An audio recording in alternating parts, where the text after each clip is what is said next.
가정해 주시는 복된 말씀입니다. 우리 세 절 말씀을 우리 한 목소리로 읽겠습니다. 시작. 자녀들아, 주 안에서 너희 부모에게 순종하라. 이것이 옳으니라. 내 아버지와 어머니를 공경하라. 이것은 약속이 있는 첫 계명이니 이로써 내가 잘되고 땅에서 장수하리라. 아멘. 하나님이 세상을 창조하시고 최초의 인간으로 아담을 만드셨을 때 아담 혼자서는 반쪽짜리였어요. 부족함을 느끼시고 하와를 주심으로 가정이라는 울타리를 통해 완성되게 하셨습니다. 결국 하나님이 최초로 주신 것은 인간이지만 인간이 이전에 가정이었던 것입니다. 하나님은 가정을 위해서, 가정을 통해서 진정한 창조의 창조 목적을 경험케 하십니다. 결국 가정보다 더 소중한 것은 이 땅에 없다고 볼 수 있습니다. 가정을 아름답게 가꾸고 가정을 지켜내는 것은 절대로 타협할 수 없는 우선순위입니다. 사탄은 이것을 너무나도 잘 알죠. 가정이 너무 중요하기에 가정이 견고히 서 있게 되면 그것이 하나님께 큰 영광이 될 것이기에 사탄은 이 가정을 깨뜨리기 위해서 엄청나게 노력하고 있어요. 가정은 사탄이 노리는 최초의 타겟입니다. 결국 아담과 하와의 가정도 사탄의 타겟이 되고 말았어요. 선악과를 가지고 이 둘을 흔들어 놓으려고 했던 것입니다. 결국 거기에 걸려 넘어져 버렸어요. 아담과 하와는 선악과를 먹고 창세기 3장 7절에 있는 것처럼 이런 증상이 나타났어요. 이에 그의 눈이 밝아져 자기들이 벗은 줄 알고 무화과나무 잎을 엮어 치마로 삼았더라. 눈이 밝아졌다는 말은 더 좋게 되었다, 시력이 좋아졌다는 말이 아니라 죄의 눈이 떠졌다는 것입니다. 자기들이 벗은 줄 알고 부끄러움을 느끼기 시작합니다. 이 둘 사이에 균열이 생기기 시작합니다. 주님 안에 견고하게 연합되었던 이 부부 사이가 죄의 눈을 뜨게 되자 서로의 약함을 보게 되고 서로의 약점을 보게 되고 서로를 인정하지 않게 되고 서로의 사이에 균열이 생기게 된 것입니다. 이 부부 간의 균열은 자연스럽게 자녀 관계의 균열로 이어지게 됩니다. 왜? 자녀는 부모의 뒷모습을 보고 자라잖아요. 본대로 살게 되었는데 부모의 깨어진 모습을 보고 자녀도 깨어지게 되는데 비참한 사건이에요. 첫째 아들 가인이 둘째 동생 아벨을 쳐 죽입니다. 요즘 가정에서도 볼 수 없는 이 일이 가정의 원형이라고 할 수 있는 아담의 가정에서 일어났습니다.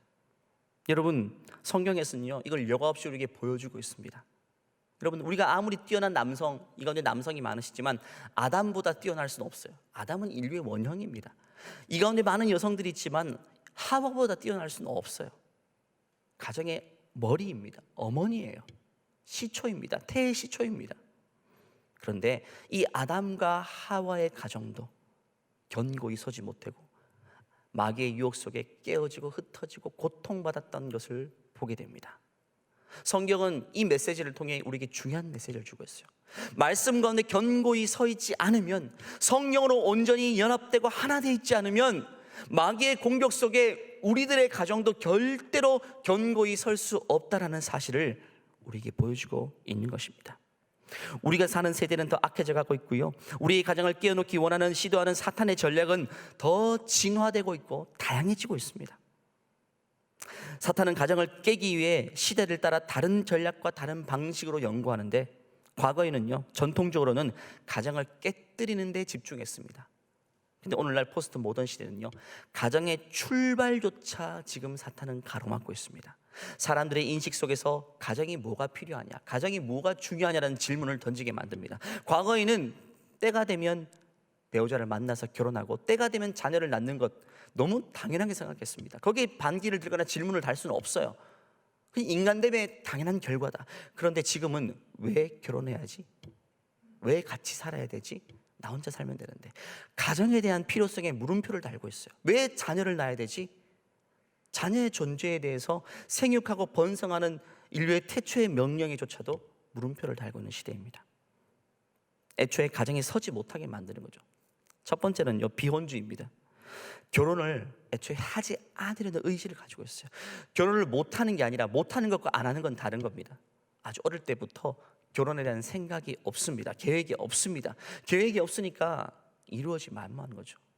오늘날 20대 설문조사에 보면 최소한 3명, 4명은 결혼에 대해서 생각조차 없다라고 이야기합니다. 무서운 시대를 살고 있습니다. 가정이 출발조차 못하는 겁니다. 사탄은 가정이 출발조차 하지 못하게 가로막고 있어요. 두 번째는 저출산입니다. 가까스로 결혼을 했어요. 그런데 출산을 하지 않으려고 계획을 하고 있습니다. 안 주셔도 못 나는 건 다른 일입니다. 낳지 않으려고 계획을 하고 시작하는 거죠. 결혼까지는 어떻게 눈이 맞아서 했지만 부모가 될 의무는 지지 않으려고 하는 거죠. 여러분, 자녀가 없으면요, 또 다른 가정이 시작되지를 못하는 겁니다. 가정이 출발이 되지 못해요. 세 번째는 동성애와 동성결혼입니다. 남녀가 하나 되는 가정의 일반적인 원형을 깨뜨려 버리고 애초에 올바른 가정이 아닌 기형적인 가정으로 출발되게 만드는 거죠. 남남이 결혼하고 여여가 결혼하는 가정, 생물학적으로 자녀를 낳지 못하고 입양할 수밖에 없는 가정. 건강한 가정이 여러분 만들어내는 이 사회적인 순기능이 얼마나 큰지 모릅니다. 이 사회에 건강한 가정들이 많이 있어야 사회적으로 순기능이 일어납니다. 하지만 깨어진 가정, 애초에 잘못된 가정들로 인해서 이 사회가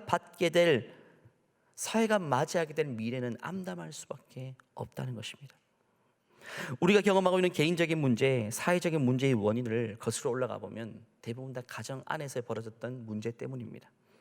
큰 범죄, 작은 범죄, 심리적인 원인을 추론해 보면 부모로부터 받았던 상처가 뿌리가 되어서 사회학적으로 나타나게 된 것입니다.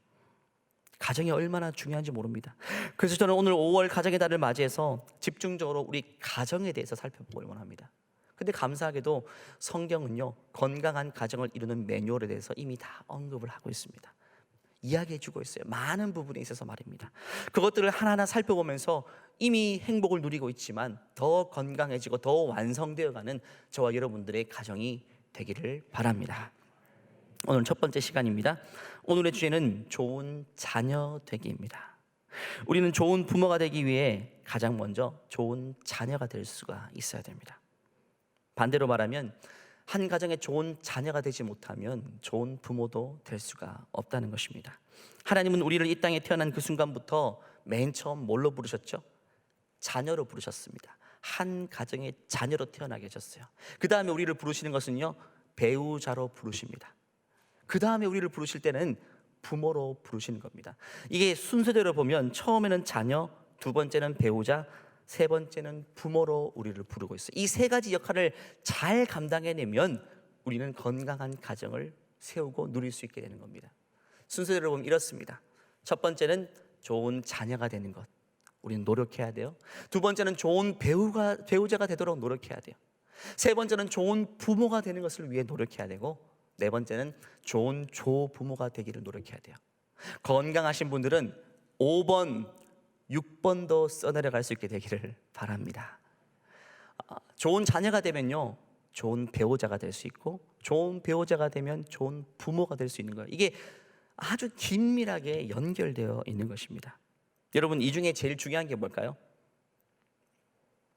제일 중요하지만 제일 간과되어 있던 것이 1번입니다. 좋은 자녀가 되는 것.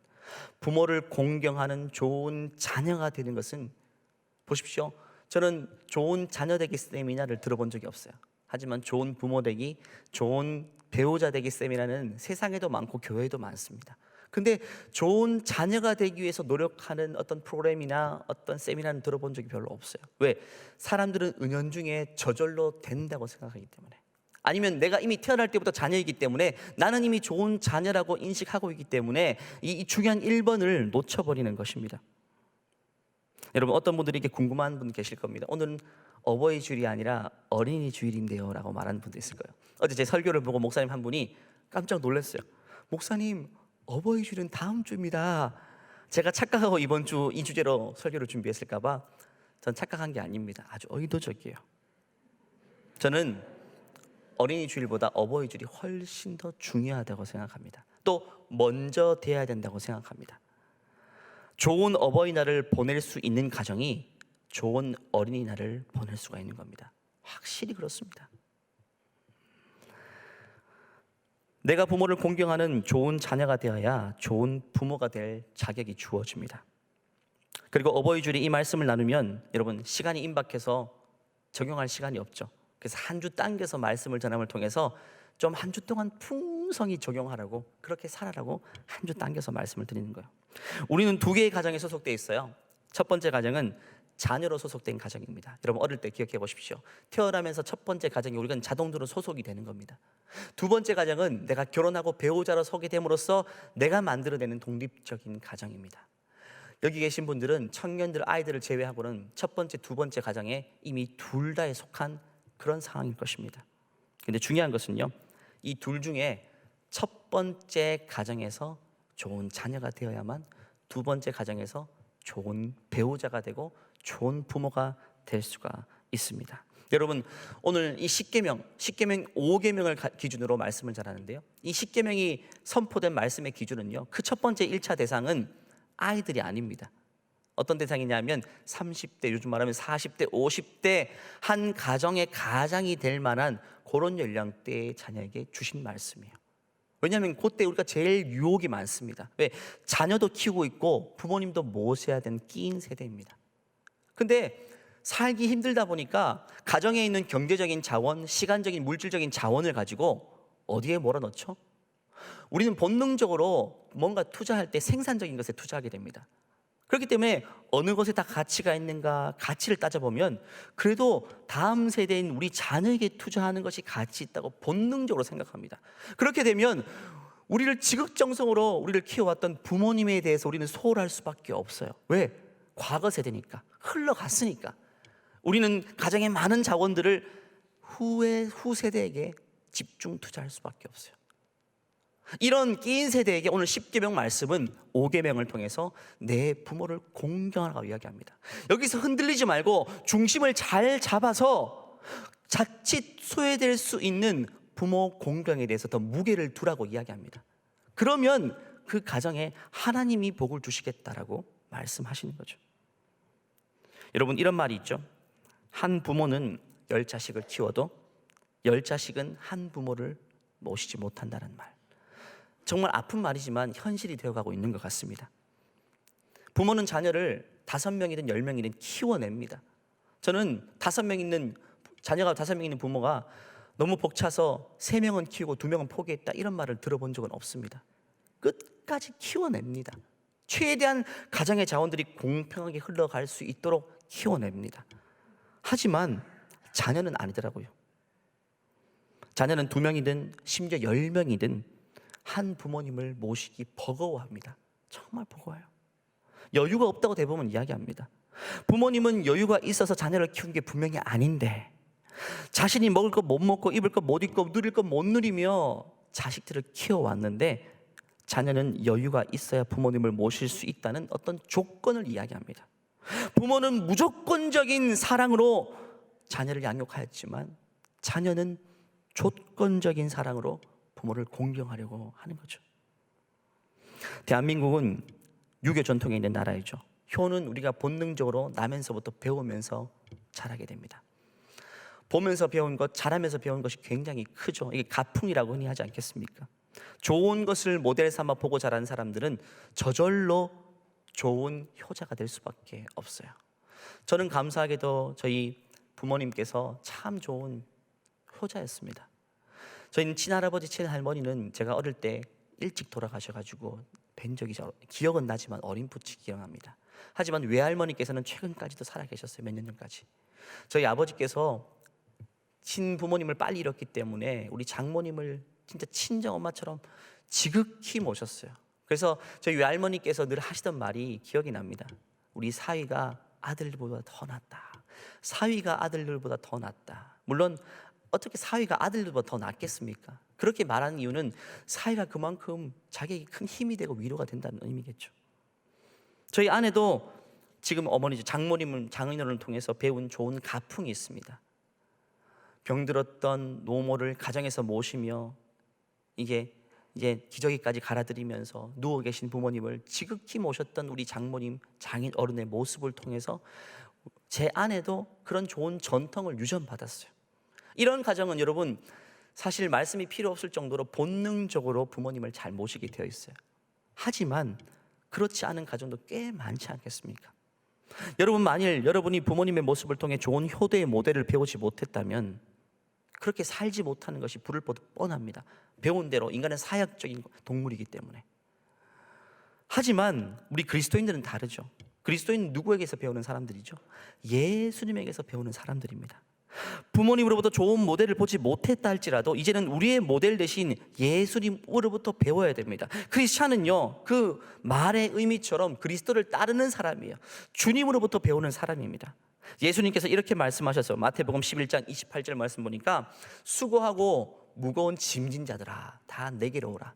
내가 너희를 쉬게 하리라. 나는 마음이 온유하고 겸손하니 낭의 멍에를 베고 내게 배우라고 말씀하셨어요. 수고하고 무거운 짐진 자들은 어떤 의미일까요? 많은 의미를 내포하지만 가정에서 좋은 가풍 속에 제대로 배우지 못했고 그렇기 때문에 그렇게 살지 못할 수밖에 없는, 가정의 아픔과 가정의 상처를 안고 그것들을 자녀의 세대에 끊임없이 물려줄 수밖에 없는 수고하고 무거운 짐진 영혼들을, 그 영혼들에게 말씀하십니다.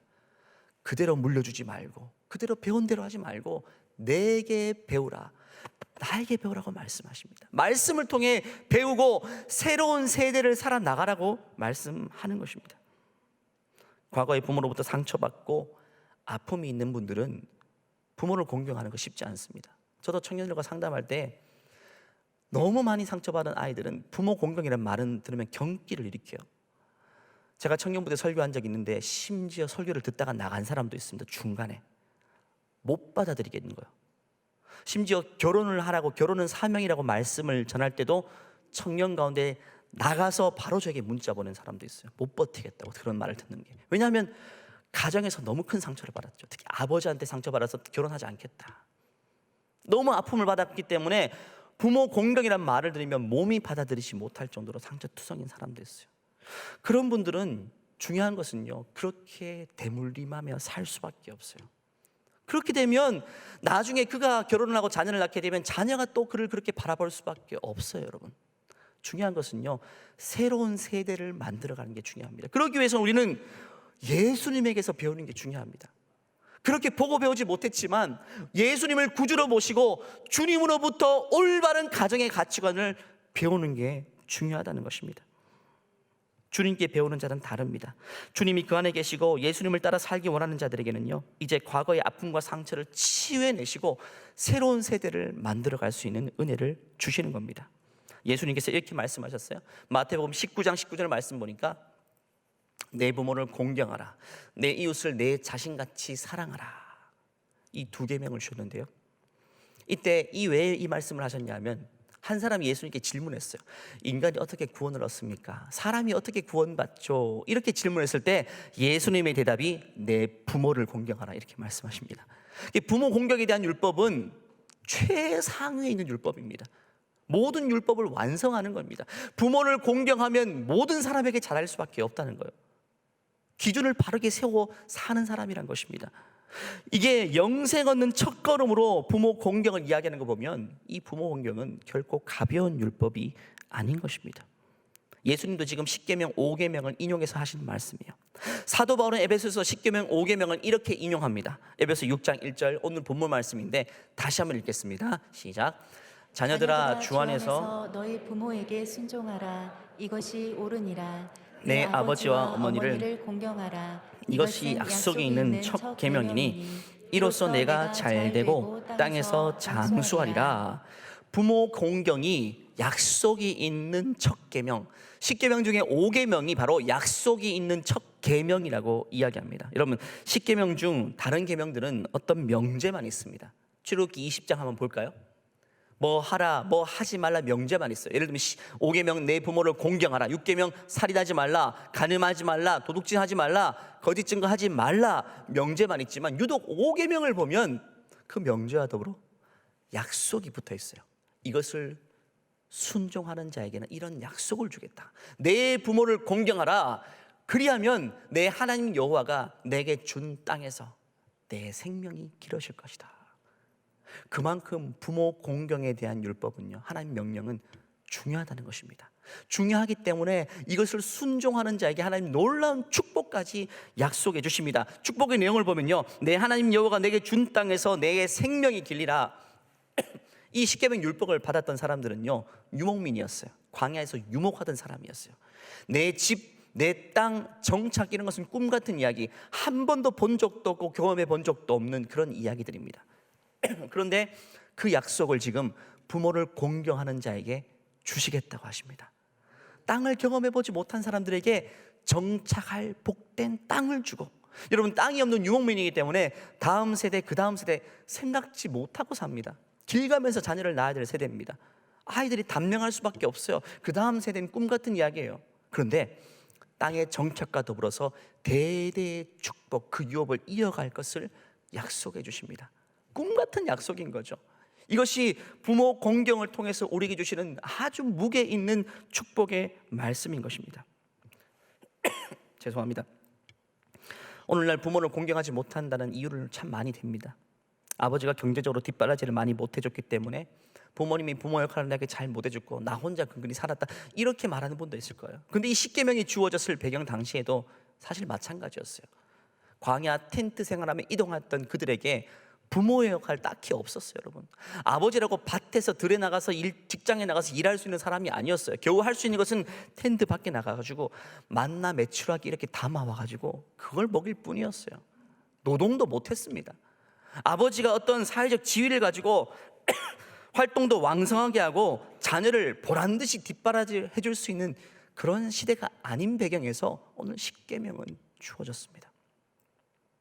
부모님이 나에게 어떤 부모였든, 부모님이 어떤 삶을 살았든 상관없이 우리는 하나님을 존중하는 차원에서 사실 내가 복받기 위해서 부모 공경의 율법에 준수해야 됩니다. 약속은요, 부모를 공경하면 부모에게 복 주시겠다고 말씀하지 않으십니다. 죄송합니다. 부모님 이야기를 하니까 목이 메입니다. 어머니 아버지 듣고 계시죠? 불효자는 울고 목이 메입니다. 제가 좀 떳떳하지 못해서 목이 계속 메이는 것 같아요. 여러분, 부모님들 가운데 나를 막 든든히 서포트해 주지 못했고 때로는 원망스러운 일들이 더 많은 분도 있을 겁니다. 하지만 부모 공경은요, 효차원 유교적인 관점이 아닙니다. 하나님의 약속의 축복이 담긴 명령인 것입니다. 하나님은 우리 부모 공경에 대해서 너무나도 큰 무게를 두고 말씀하시기 때문에 축복과 더불어서 그 반대 이면에 있는 순종할 때는 축복이요 순종하지 않을 때는 저주를 말씀하십니다. 신명기 27장 말씀 보면 무서운 말씀이 있어요. 그의 부모를 경홀히 여기는 자 저주받을 것이다. 성경은 축복과 저주를 동시에 말하고 있어요. 중요한 계명일수록 그렇습니다. 부모 공경을 통해 여러분 저주의 길이 아니라 축복의 길을 선택하는 여러분 되기를 간절히 바랍니다. 부모 공경을 하지 않은 폐륜아들도 있죠. 구약 성경은요, 그런 폐륜아들에 대해서 이런 무서운 말씀을 하는데 이 말씀을 읽을까 말까 계속 고민이었어요. 근데 한번 읽어보겠습니다. 신명기 말씀인데 같이 읽어볼게요. 사람에게 완악하고 폐역한 아들이 있어 그의 아버지의 말이나 그 어머니의 말을 순종하지 아니하고 부모가 징계하여도 순종하지 아니하거든. 그의 부모가 그를 끌고 성문에 이르러 그 성읍 장로들에게 나아가서 그 성읍 장로들에게 말하기를 우리의 이 자식은 완악하고 폐역하여 우리 말을 듣지 아니하고 방탕하여 술에 잠긴 자라 하면 그 성읍의 모든 사람들이 그를 돌로 쳐 죽일지니 이같이 내가 너희 중에서 악을 제거하라. 그리하면 온 이스라엘이 듣고 두려워하리라. 정말 성경이 이런 무서운 말씀 잘 없는데 깜짝 놀랄 만한 말씀이요. 자녀를 불효자가 있으면 폐륜자가 있으면 부모가 직접 데리고 가서 심판대에 넘겨서 돌로 회중이 보는 앞에 쳐 죽이라. 이게 이 문맥을 보면 마치 전염병 환자들의 그 전염력을 끊는 그런 내용과 같아요. 이렇게 표현되잖아요. 악을 제거하라. 악을 뿌리 뽑고 제거하라. 이런 뉘앙스입니다. 부모를 공경하지 않는 악이 그 마을에 전염병처럼 퍼지지 않도록 사람들이 다 보는 앞에서 일벌백계로 돌로 쳐 죽이라. 뿌리를 뽑아라. 왜냐하면 한 집안의 불효자가 부모를 무시하는 자녀가 나타나면 옆집 애가 보고 배울 수도 있고 이게 전염될 수 있죠, 영향력이. 그러니까 애초에 악을 제거하라는 무서운 심판의 말씀을 하십니다. 심판을 해도 이렇게 강렬하게 표현할 말씀은 성경에 잘 없습니다. 제가 왜 이 말씀을 읽을까 말까 고민했냐면요, 이 문자를, 이 말씀을 가지고 여러분 자녀에게 카톡으로 보낼까 봐, 말 안 듣는 자녀에게 이 말씀을 가지고 무기 삼아 가지고 위협할까 봐 이건 그렇게 사용되는 게 아니에요. 여러분, 아직 결혼하지 않은 자녀를 향해서 이 말씀을 1차적으로 적용하는 게 아닙니다. 아까 말씀드린 것처럼 결혼하고 자녀도 있고 부모도 있는 지금 저와 여러분의 세대가 이 말씀을 나에게 적용할 말씀이에요. 나에게 적용해야 돼요. 그리고 예수님께서도요, 직접 부모를 말로만 공경하는 자들에게 이렇게 말씀하십니다. 마태복음 7장 10절. 그때도 그렇고 오늘날도 그렇고 말로만 부모를 공경하는 자에게 이렇게 이야기합니다. 같이 읽겠습니다. 모세는 내 아버지와 어머니를 공경하여라. 아버지나 어머니를 욕하는 사람은 반드시 죽으리라 하였다. 그러나 너희는 아버지나 어머니에게 드리려던 것이 고르반, 즉 하나님께 드리는 예물이 되었다고 하면 그만이라고 한다. 그래서 자기 아버지나 어머니에게 아무것도 드리지 못하게 한다.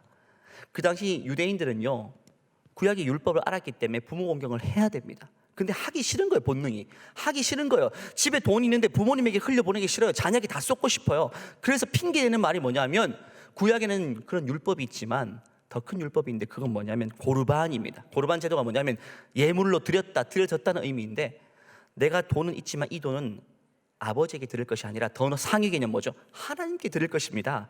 헌금으로 드릴 거예요. 한마디로 헌금으로 드릴 거예요. 이렇게 핑계대는 거죠. 부모에게 줄 게 없다. 근데 정작 헌금으로 드리지도 않습니다. 핑계대는 거죠. 부모에게 뭔가 흘려보내기 싫어서 핑계로 고르반 제도를 악용하고 있는 것입니다. 참 나쁜 행위죠. 결국 이런 행위는요, 자신의 부모를 섬기는 것에 사용하기 싫어하는 그들의 악한 마음들을 대변하는 시대적인 문화였어요. 유대인들, 젊은 세대들 가운데. 신약에는 디모데전서 이렇게 말합니다. 누구든지 자기 친척, 특히 자기 가족을 돌보지 아니하면 믿음을 배반한 자요, 불신자보다 더 악한 존재다. 불신자보다 더 악한 자란 말은 인간이 아니란 말이에요. 인간이 인간됨을 포기하는 행위가 불효라는 것입니다.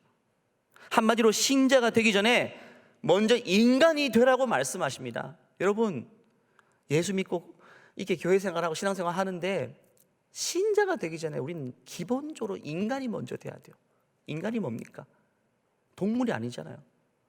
나를 낳아주시고 길러주신 부모에게 내가 정말 가장 좋은 것들을 올려드릴 수 있는 부모 공경의 마음이 있는 것은 신자 불신자를 떠나서 하나님이 육을 가지고 이 땅에 주셨으면 당연히 감당해야 될 본능이라고 이야기합니다. 오늘날 세대가 너무 악하다 보니까 이 본능마저 사람은 거스려 버리는 것이죠. 부모를 공경하지 않는 새로운 세대가 지금 막 일어나고 있어요. 개인주의란 이유로 결혼하고도 거의 소식을 끊기도 하고, 뭐 1년에 한두 번 연락하기도 하고, 거의 무법자처럼 마치 부모의 태 속에서 태어난 게 아니라 하늘에서 떨어진 존재인 것처럼 스스로를 인식하고 살아가는 폐륜아들이 지금 다음 세대를 이루어가기 때문에 우리는 이 말씀이 더 우리에게 중요한 것입니다. 여러분 어떻습니까? 여러분이 예수님을 믿는다고 하면 부모님을 제대로 섬길 수 있어야 돼요. 하나님을 섬기면서 부모를 제대로 섬기지 못하는 것은 이게 모순적인 모순입니다. 이 가운데 어쩌면 효도하고 싶어도 효도의 기회를 잃어버린 분도 있을 겁니다. 사랑하는 부모님을 먼저 떠나보낸 분들은 이 말씀을 어떻게 적용할까요? 여러분, 우리가 천국 가면 엄마, 아빠, 자녀, 배우자 이런 관계가 있을까요? 없습니다. 이런 모든 관계가 다 해체됩니다. 주님 앞에 단독자로 서는 것이고, 이 작은 가정의 울타리가 확대되어서 주님의 자녀라는 거대한 가정을 이루게 됩니다. 이 땅에서 육을 입고 사는 우리는 가정이라는 울타리의 관계로 묶여 있는 겁니다. 우리는 부모님이 지금 없다면, 효도하고 싶은데 뒤늦게 깨달아서 효도할 수 없다면 복음 받아야 되잖아요. 부모 공경하면 복을 받는다는데 부모 공경할 기회가 지금 없어요. 안 계시니까. 그럼 어떻게 해야 될까요? 우리 주위에 있는 이웃에 있는 어른들, 교회 공동체 안에 있는 어르신들을 내 부모님처럼 섬기고 모시면 되는 거예요. 내게 자원이 있습니까? 가까이 있는 이웃의 어르신들을 공경하십시오. 교회에 있는 우리 시니어분들을 좋은 것으로 섬겨주십시오. 우리 지난주부터 우리 브라보 시니어라는 좋은 프로그램이 시작되었어요. 화요일 오전마다 우리 25분 되는 70세 이상 시니어분들이 좋은 프로그램을 8주 동안 진행하는데, 여러분 부모님을 섬기고 싶은데 지금 안 계시면요, 거기 계신 우리 시니어 선배님들을 지극정성으로 섬겨주십시오.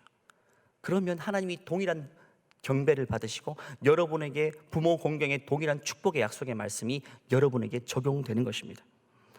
여러분, 안타까운 것은요, 이 땅의 세상의 가치관이 만만치 않습니다. 얼마 전에 이런 이야기 들은 적이 있습니다. 세상 사람들이 자녀의 효도를 유도하기 위해서 일부러 유산을 가지고 부모가 이제 저울질한다는 거예요. 부모가 물려줄 것이 있어야 자녀도 효도를 한다는 이상한 가치관을 세상으로부터 들어서 믿는 자들도 이런 생각 속에 뭔가 하려고 시도하는 분들도 있습니다. 여러분, 이것은 제가 말한 거 어떤 의도인지 아시겠죠? 이것은 제가 이렇게 세게 표현하겠습니다. 아주 썩은 가치관입니다. 썩은 생각입니다.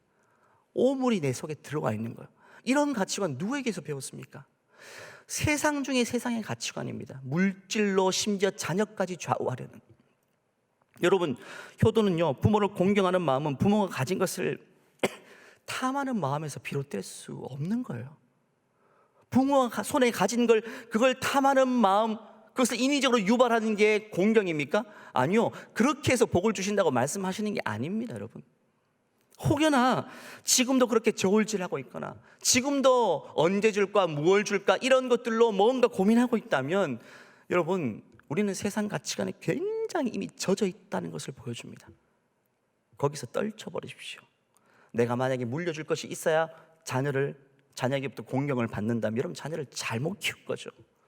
여러분들이 이미 잘못 살았던 것이고 잘못 키웠던 겁니다. 만약에 그 방법으로 대물림 아니면 여러분 자녀도 여러분 손주에게 그런 조건적인 공경을 받게 될 거예요. 그러면 그 가게는 계속 어두움 속으로 비극적인 악순환이 반복될 뿐인 것입니다. 부모에게서 뭘 물려받을까 아예 기대를 하지 마시고, 자녀에게 뭘 물려줄까도 여러분 정말 기도를 오랫동안 하면서, 진짜 기도를 오랫동안 하면서 물려주십시오. 어떤 자녀는 받은 유산이 그의 인생을 망하게 하는 도구가 될 수 있고, 반대로 어떤 자녀는 받은 유산을 복되게 사용하는 자녀도 있습니다. 그냥 계산으로 물려주지 마시고 오랫동안 자녀 한 사람 한 사람을 두고 기도하면서 그 믿음의 분량에 맞게 흘려줄 것을 흘려보내야 되죠. 계속 이 가게의 재물들이 선순환 되도록 만들어야 되는 것입니다. 여러분, 우리가 하나님을 경외하는 것은 그분이 나의 창조주이시기 때문입니다.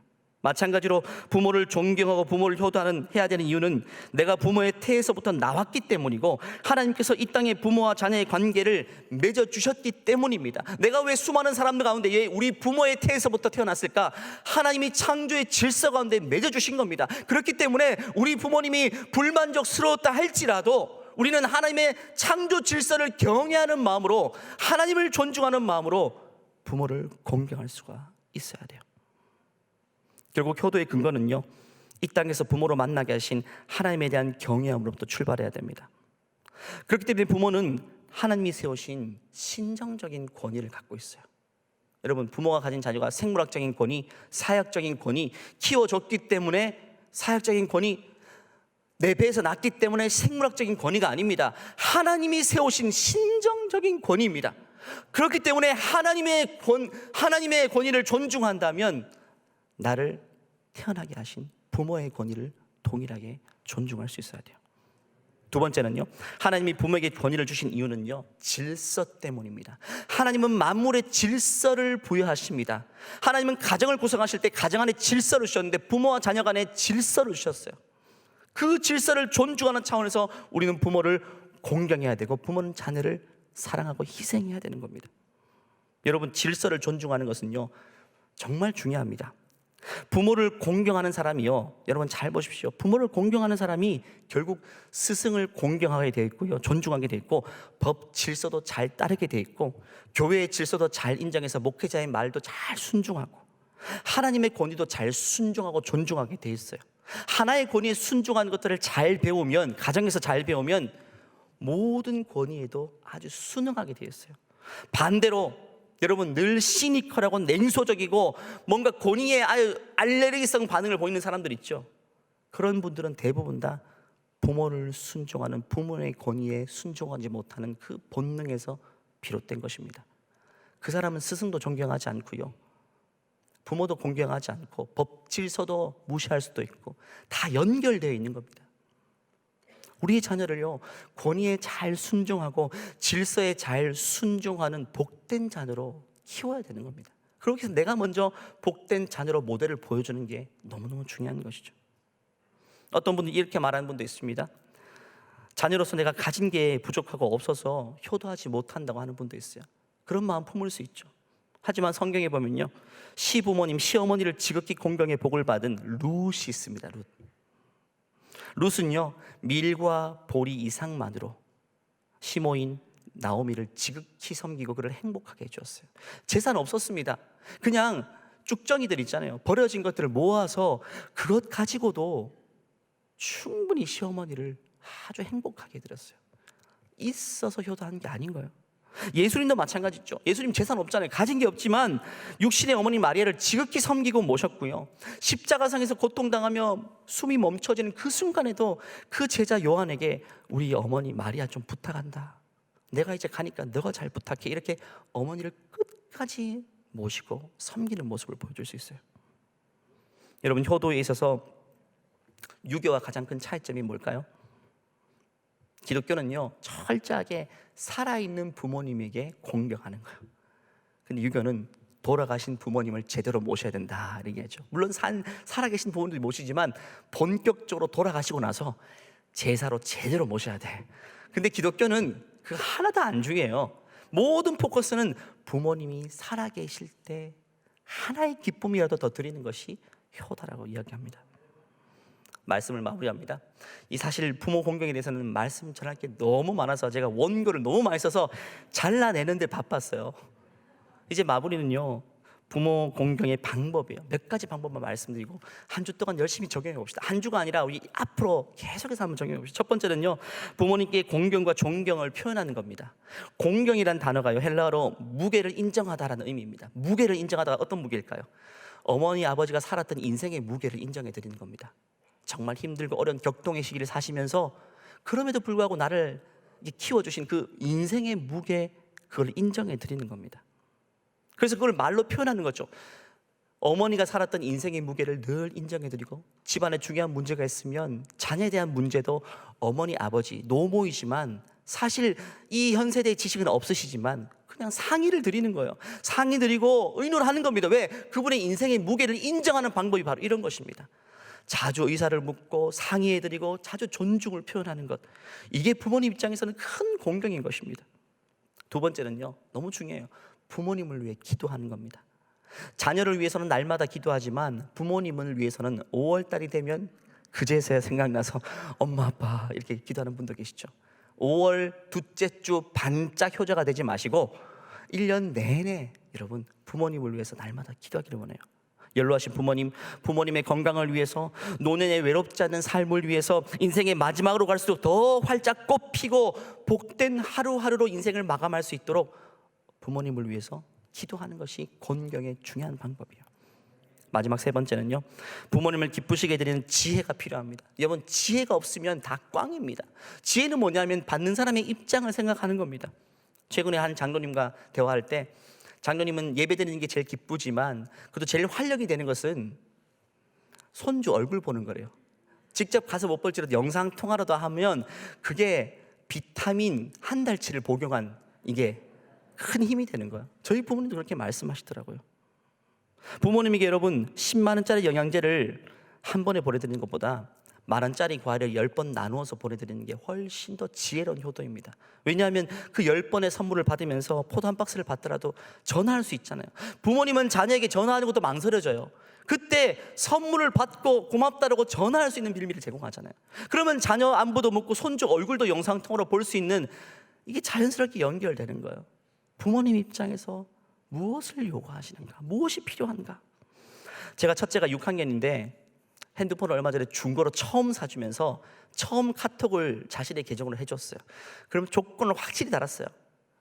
할머니 할아버지한테 일주일에 한 번이라도 영상통화 네가 걸어라. 매일 할머니가 걸게 만들지 말고 너가 먼저 걸어서 할머니 잘 계시는지, 할아버지 잘 계시는지 좀 여쭈어봐라. 그것만 하면 보약 10재를 지어드리는 것보다 더 큰 효도라고 아이들에게 이야기했죠. 여러분, 우리는 지혜가 필요합니다. 지혜는 사람을 기쁘게 하고 섬김을 더 의미 있게 하고 관계를 더 풍성하게 하고 궁극적으로 하나님을 더 기쁘시게 해드리는 방법이 됩니다. 여러분, 연구하십시오. 우리 부모님이 뭘 원하시나, 우리 부모님의 가장 원하시는 효도가 무엇인지를 연구하고 지혜를 구해서 그 방법대로 부모님을 기쁘시게 해드리는 여러분 되기를 바랍니다. 부모님을 기쁘시게 해드리면 하나님이 함께 영광을 받으시고 기쁨을 받으십니다. 오늘 어린이 주일임에도 불구하고 한 주 앞당겨서 부모 공경에 대한 메시지를 나눴어요. 이번 한 주 아주 풍성하게 말씀을 적용하셔서 그렇게 멋지게 살아갈 수 있는 복된 가정 되시기를 간절히 축원합니다. 기도하겠습니다. 이 시간 기도할 때 부모님을 위해서 한번 기도할까요? 부모님을 주님께 올려드리면 좋겠습니다. 하나님, 연로하신 우리 부모님, 하나님 건강을 지켜주시고 하나님 외롭지 않은 인생, 노년으로 갈수록 더 복된 인생, 몸은 불편해지지만 영혼은 더 깨어서 하나님과 깊이 소통하는 복된 인생 되게 하시고 주위에 좋은 이웃들을, 좋은 사람들을 끊임없이 붙여주셔서 외롭지 않은 인생 되게 하시고, 무엇보다 혹여나 아직 예수 그리스도를 구주로 모시지 못한 부모님이 계시다면 하나님 살아생전에 복음의 소식을 듣게 하시고 교회 믿음의 이웃들을 통해서 근처의 지역의 교회들을 통해서 복된 소식을 듣고 예수 믿고 구원받는 영생을 누리는 우리 부모님 될 수 있도록 합심해서 한번 주님을 올려드리며 기도하시겠습니다. 주님, 은혜를 베풀어 주시옵소서. 하나님 아버지, 한 가정에서 우리 부모님의 모태를 통해서 태어나게 하신 것을 감사합니다. 하지만 하나님 아버지, 자녀야 위에 우리의 마음이 있지만 부모님을 모시는 것에는 우리의 마음을 깊이 두지 못하는 우리의 모습을 보게 됩니다. 아버지, 은혜를 베풀어 주시옵소서. 아버지, 역사해 주시옵소서. 우리의 이 말씀을 통해 우리의 마음을 새롭게 해주시기 원합니다. 하나님 아버지, 가운데 상처받은 가정이 있습니까? 부모 공경을 받아들이기 힘들 정도로 아픈 가정이 있습니까? 예수님께 배우게 도와주시고 주의 말씀을 순종하게 도와주시옵소서. 하나님의 창조 질서를 존중하는 차원에서 부모를 온전히 공경하며 높아드릴 수 있도록 도와주시옵소서. 하나님 아버지, 부모 공경의 율법을 준수할 때에 나와 우리 가정이 복을 받을 줄 믿습니다. 약속의 땅의 복과 자손의 은총을 주님 허락하여 주시옵소서. 복을 주시옵소서. 약속하여 주시옵소서. 하나님, 우리 가정이 복된 가문으로 이어질 수 있도록, 복된 가풍으로 이어갈 수 있도록 주님 도와주시옵소서. 주님 역사해 주시옵소서. 하나님, 부모 공경에 대해서 하나님 어버이 줄 즈음에 대해서 한 번씩 생각나는, 그냥 우리 생각을 스쳐 지나가는 작은 것이 아니라 오늘 이 말씀을 통해서 얼마나 이것이 무게 있는 율법이고 얼마나 놀라운 축복이 약속되어 있는 사명인지를 배우게 되었습니다. 하나님, 이 사명에 날마다 순종하며 복종할 수 있도록 도와주시옵소서. 나를 낳아주고 길러주신 부모님을 향해서 마치 주께 대하듯이 성심껏 우선순위를 가지고 섬겨드릴 수 있도록, 우리 모두 복받는 가정 될 수 있도록 은혜를 베풀어 주시옵소서. 주님께 감사하며 거룩하신 예수님의 이름으로 기도하옵나이다. 아멘. 우리를 한 가정의 자녀로 불러주시고 부모로 세우신 하나님께 모든 영광의 박수를 올려드립니다. 감사합니다. 우리 가정을 허락하신 주님 감사합니다. 가정을 통해 영광 받으실 주님을 찬양합니다. 우리 다 같이 하셔서 이 찬송의 고백으로 예배를 마치겠습니다. 어머니의 넓은 사랑 귀하고도 귀하다. 그 사랑이 언제든지 나를 감싸줍니다. 내가 울 때 어머니는 주께 기도드리고, 내가 기뻐 웃을 때에 찬송 부르십니다. 온유하고 겸손하며 올바르고 굳세게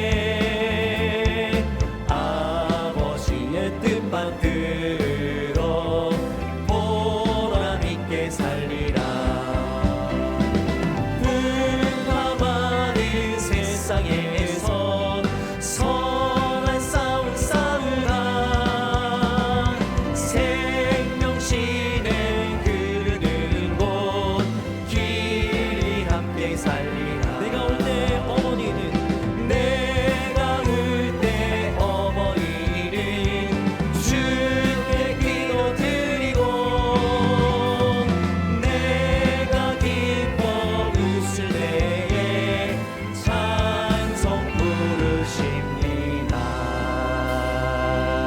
이제는 우리 주 예수 그리스도의 은혜와 하나님의 무한하신 사랑과 우리 안에 계셔서 끊임없이 부모 공경의 그 아름다운 사명을 준행하게 하시는 성령의 역사가, 이제는 내가 부족하고 약하지만 그럼에도 불구하고 내게 있는 것을 가지고 부모를 정성으로 공경하고 섬기를 소원하는 모든 복된 가정 위에 이제로부터 영원토록 함께 하시기를 간절히 축원하옵나이다. 아멘. 주님